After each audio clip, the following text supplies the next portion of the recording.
Hey guys, it's Desiree from the Bakery Cake Company, and I thought I would make a centerpiece for your fall table that you can actually eat as well.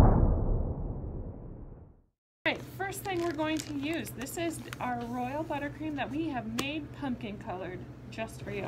So we're going to open this bag, and I would say right about the width of your thumb is where you're going to cut that off. And you just cut it open with a pair of scissors.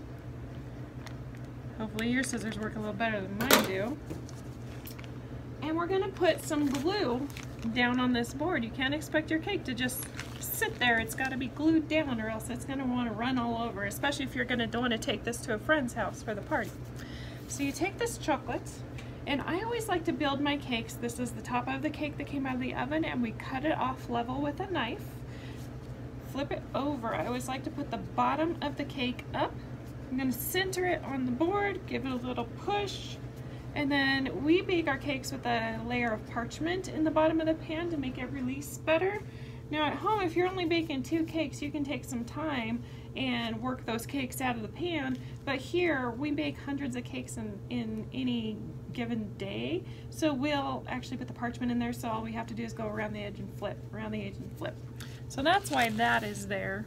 Now, I'm going to clean up these crumbs because, for some reason, crumbs love to just jump right into your frosting and you cannot get rid of them, those little boogers. So, take your frosting, and what we're going to do is make a dam around the edge, of your cake. Now, if you've ever made a cake and you wanted like something yummy like raspberry or strawberry in the middle, and then you have the white frosting and you put your strawberry down and you ice it, and all of a sudden the sides are pink because the strawberries come out, this is how you keep it where it needs to be. So, same, you're going to cut this open, put your filling in there, take your spatula, get it to the edges and nice and flat. Now when you use an offset spatula, you want to kind of hold it at a little bit of an angle, like this, when you're spreading. Then when you go back, you tilt it and you go the other way. And then the other way. If you just go through where it's flat, you're not going to be spreading anything around. You're just going to be cutting through the top. So you want to give it a tilt. Use your turntable. If you don't think you have a turntable, you actually probably do. There's one in your microwave oven, and you can steal that one out and use it too. I'm gonna take the extra off so I don't get my table all messy. Oops. And then go to my next layer. Bottoms up, put that guy on there, push him down. And the reason why I push him down is because gravity will settle your cake after a while if you don't settle it for it. And so what will happen is, you see how this frosting kind of went right out the side? Once you ice your cake and then gravity settles it for you, it will do that after you've iced your cake. So if you settle it first, then you're not going to have those kind of reverse waistbands on your cake. So, next one. Get your dam on there. Make sure you have centered your cakes together as well. It's not going to be as big of a deal because we are actually going to be carving this guy. So, get your filling in there.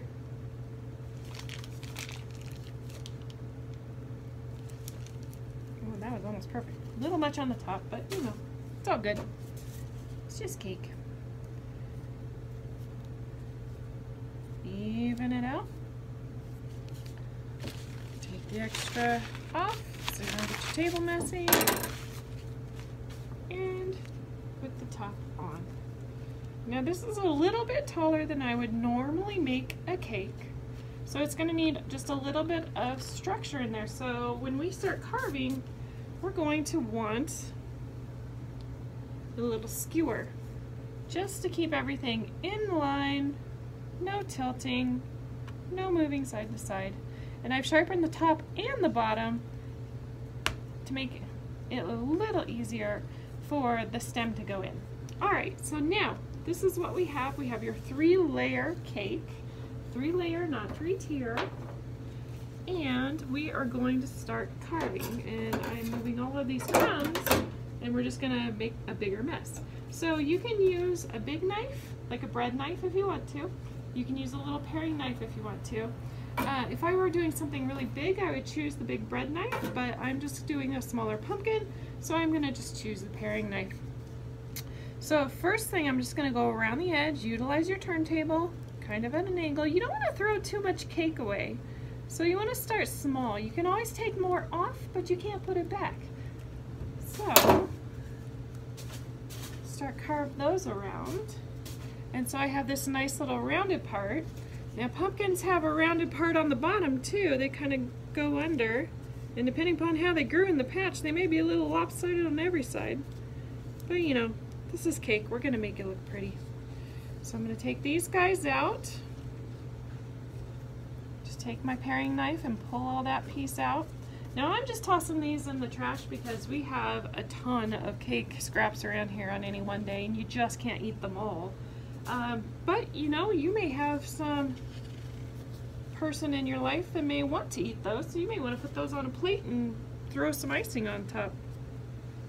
Alright, so I'm also going to, around the edge, right in the middle, take a little bit out so you have that little dip where the pumpkin grows in. And now pumpkins have the ridges around the sides, right? And so you're going to want to exaggerate those a little bit, not all the way in, but in at least an inch. Okay, we're going to start with that. And really, it's up to you how many of these you want to make. And I'm just cutting little V's into the sides.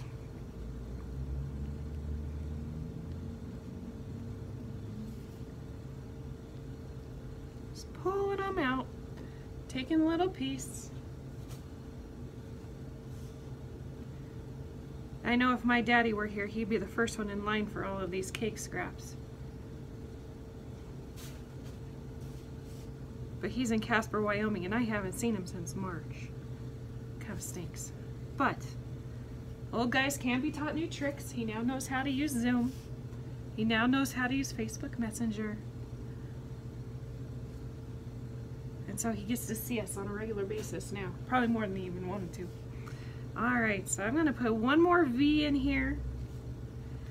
And luckily for our cake is really moist.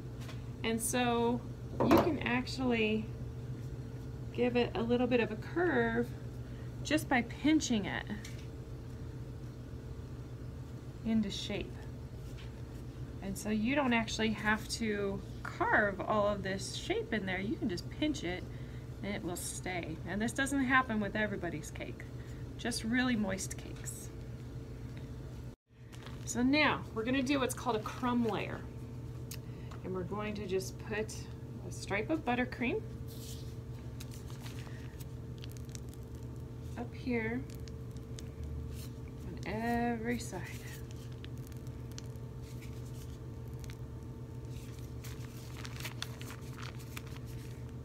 Now, I am not putting enough buttercream to ice the whole thing. We are doing what is called a crumb layer, and it's going to have lots of crumbs in it, kind of like its name. Up and down, seal those crumbs in.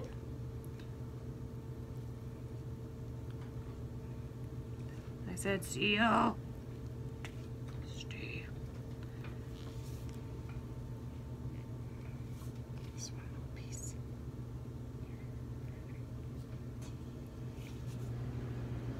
Does not want to cooperate.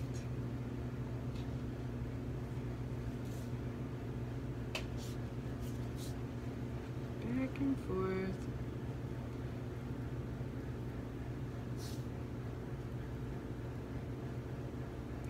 Now we're not going to be covering this in fondant, so we are going to want to be sure that we get the whole thing covered in buttercream. Yes, there are crumbs in here. Yes, they are supposed to be there. Yes, yes, yes. going to have lovely fall cake without any crumbs in the icing, right? I believe in you. You can do this. All right. Making sure you got buttercream on every seam.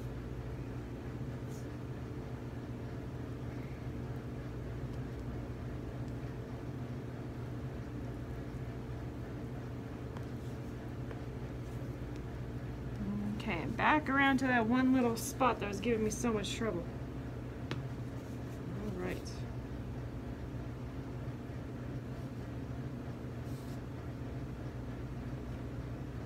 Great, sir.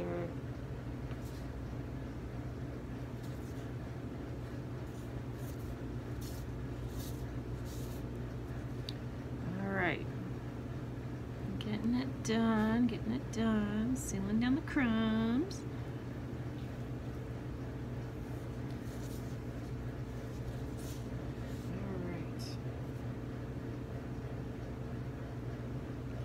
So, I'm going to take this guy, make sure you have every single little crack covered with frosting. Put a little bit of this over here.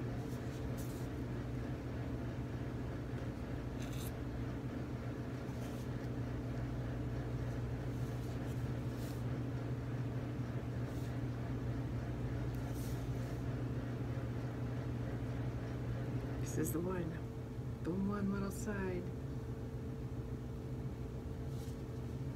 A little more icing here.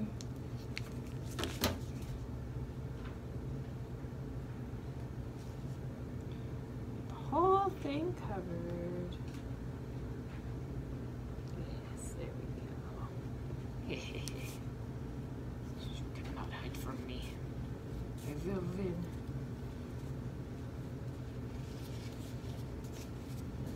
Be sure my hollow at the bottom stays hollow. All right, and now I'm going to teach you the best trick that I can possibly teach you for carving cakes and covering them with buttercream. You're going to take a large piece of saran wrap, cover the cake,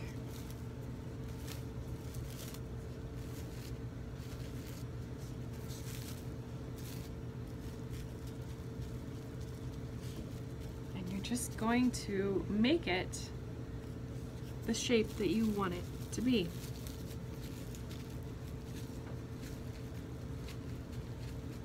So just use your fingers on it under the saran wrap.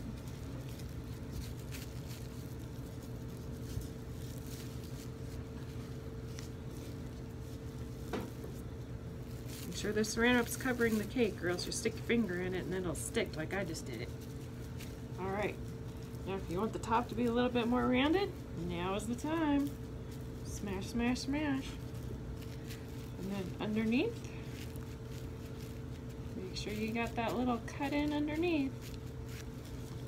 Alright, so here it is.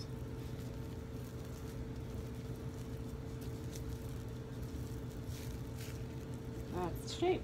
Now, you're going to take this guy and you're going to put him in the fridge for about 10 minutes. Just enough to let that buttercream settle up, harden up, and we'll be right back. Okay, we're back. Now you need to take this saran wrap off. Now you have to be a little bit careful with how you do it. So you don't want to just like rip it. You got to kind of gently pull it here and there until it releases.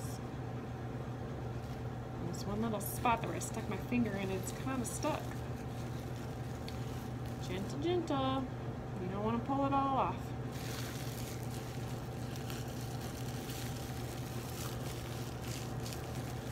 You may have had to use 2 pieces. That would have been okay.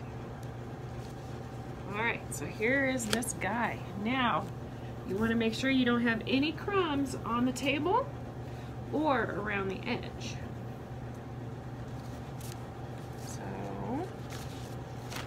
take a paper towel and clean up any crumbs that you might have around the base, because those little suckers are going to jump right into your frosting and say hello to you at least 16 more times while you're trying to get the frosting on this cake. Alright, so now you're going to take this frosting and you are going to put your nice layer on this cake. Now, you probably don't want to go right next to each other with these squeezes, because that's awful thick frosting. So leave a little space as you're going up.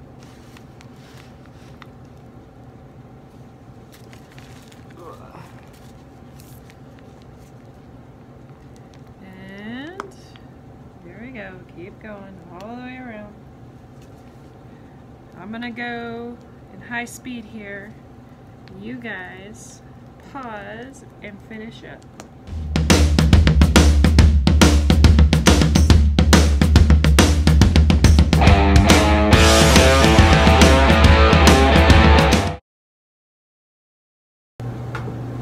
Now there's a couple of reasons why I like the creme layer method for sculpted buttercream cakes. Not only is it the saran wrap trick, but it allows you to get it iced without having those crumbs jumping up. Because what it does is it locks all those crumbs down into the lower layer, and as long as you don't dig down deep with your spatula, you're not going to have them pull back up into your icing. So just go over the top, and you're just trying to spread out the icing you just put on there. If you don't have quite enough and you have a little bit of your cake showing, that's okay. We give you plenty of icing. Just add a little bit more. And keep working your way around.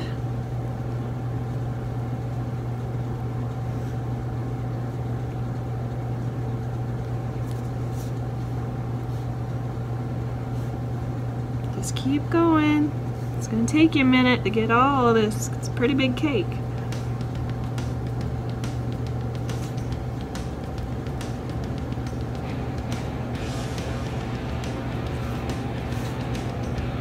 Up and down, side to side. You can see a crumb, take it off.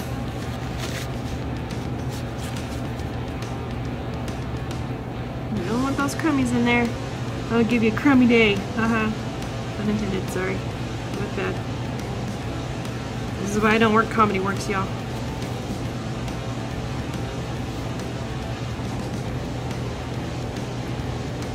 And we've gotten almost all the way around. It sort of looks pumpkinish already.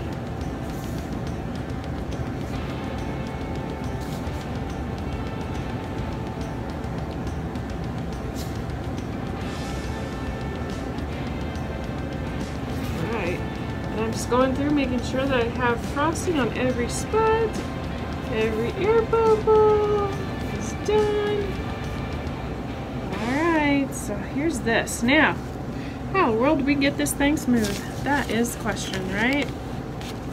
How do we make it look like something it's supposed to? Well, I am all about those really expensive tools. We are going to make ourselves a tool to help us get this guy smooth. So everybody has one of these, little berry container or some container of some fashion that has flexible plastic. You're going to cut yourself a nice rectangle, I'd say about 2 by 1.5 or so. Not that big? Okay, now it's clear. You can't see it, right? So I like that. What we're gonna do is take this guy and we're going to use it by bending it. You see the little bend I'm putting in it with just my fingers? And we're going to start at the bottom and work our way up. See how smooth that was? Bottom and work our way up. Bottom, work your way up. And grab yourself a little bowl to kind of scrape the extras onto.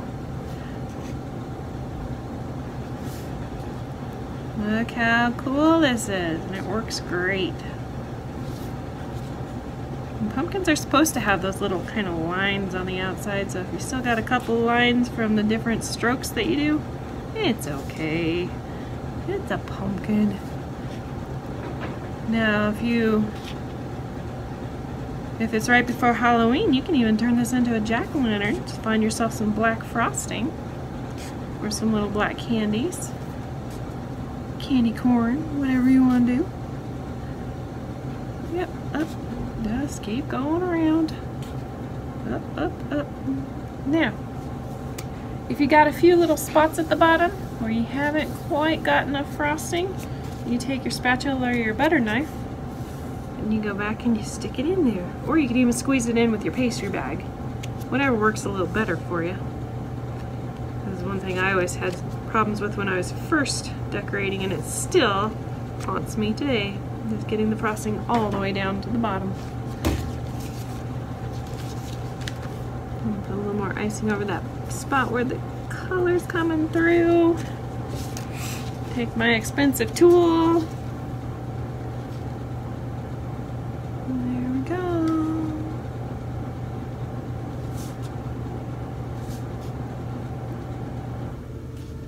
I like the way the seam looks, so I'll go over it again. Expensive tools are my favorites. Alright. Go around it one more time just to make sure I have all those bottoms done. Bottom up. Alright. Get in there. That's where I covered up that chocolate spot that was showing through. I don't like you, chocolate spot. Go away, out damn spot. Alright, and now we have a pumpkin.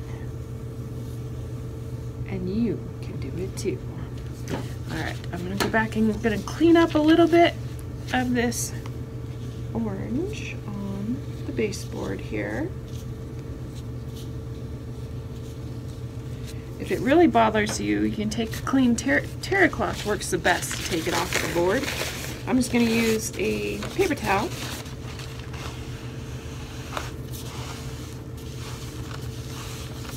And kind of clean it up a little bit. Alright, now, what's on top? That's the question. What is on top? So, we have in our kits a little bit of chocolate fondant. Now fondant is just one of those things that's like powdered sugar and a couple tree gums and a little bit of corn syrup and, you know, stretchy stuff. So this actually has chocolate in it, and you can smell it. It tastes kind of like a Tootsie Roll, I would say. And you're going to take this guy and you're going to take, I would say, about a quarter of it. Plop. kind of looks like a plop too. Anyway, you're gonna take that and you're gonna set it aside because you need that for later. And then fondant is one of those things that you just need to kind of work around, because when you first pull it out, it's just chunky. And so move it around, stretch, stretch, stretch, knead, knead, knead. And the more you move it, the stretchier it's gonna become. But you're gonna make your stem out of this. All right. So, stems have a wider spot at the top, a thinner spot at the bottom, or a thinner spot at the top, wider at the bottom, sorry. Okay, some ish.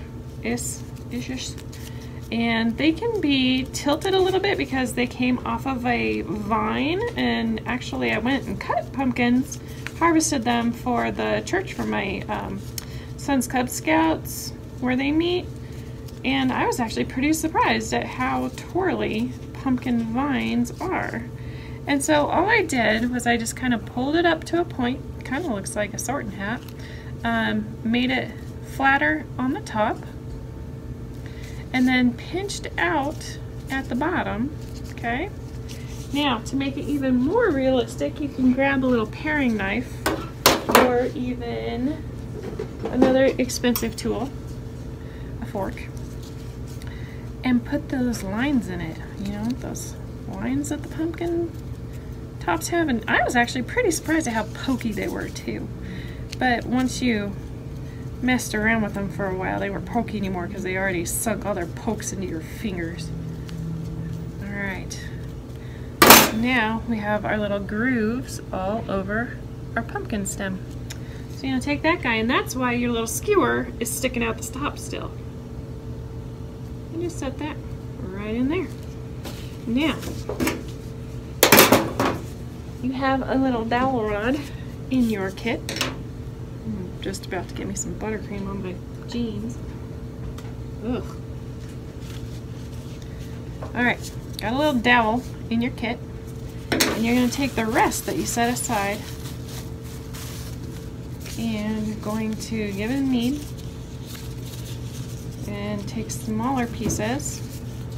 And you know when you were a little kid playing with Play-Doh? Worm, worm, worm. Then, and then you're going to, thinner. Alright, you're going to wrap it around your dowel rod.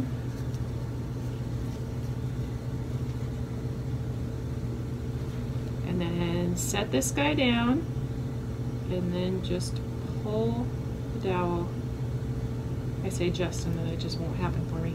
And it makes this nice little curly Q. Curly Q.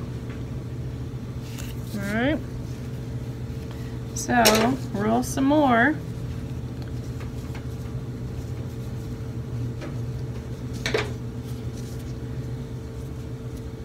Hold down at the bottom, wrap it around.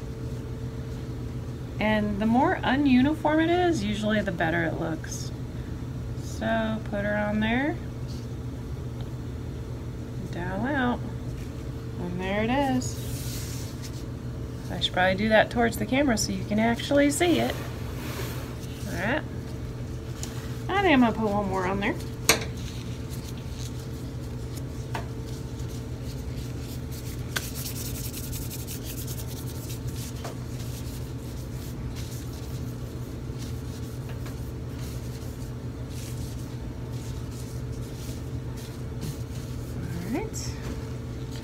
Little chocolate worm. Hold it with 2 fingers. Around and around and around, nice and loose. And I think I'll put this one at the bottom, just for funsies. And then maybe tuck it under. It looked like it came from underneath the pumpkin. Alright, and then we have all leaves that came in your kit, and these are made of fondant. We textured them and we airbrushed them. Put that little guy up there. And I don't know, maybe one right next to it. Maybe one down here by my curly Q. And one on the other side. Yeah, I'm liking that. That looks good. And then the last finishing touch that we need to do is a little bit of sparkle, because you gotta have sparkle on everything, right? Make it magical, make it really pop and light up. So you've got edible glitter. And you can put all of it that I gave you on there. You can save some for your holiday cookies. Well, there's your fall pumpkin. All right, team, let's get to work. You can do it.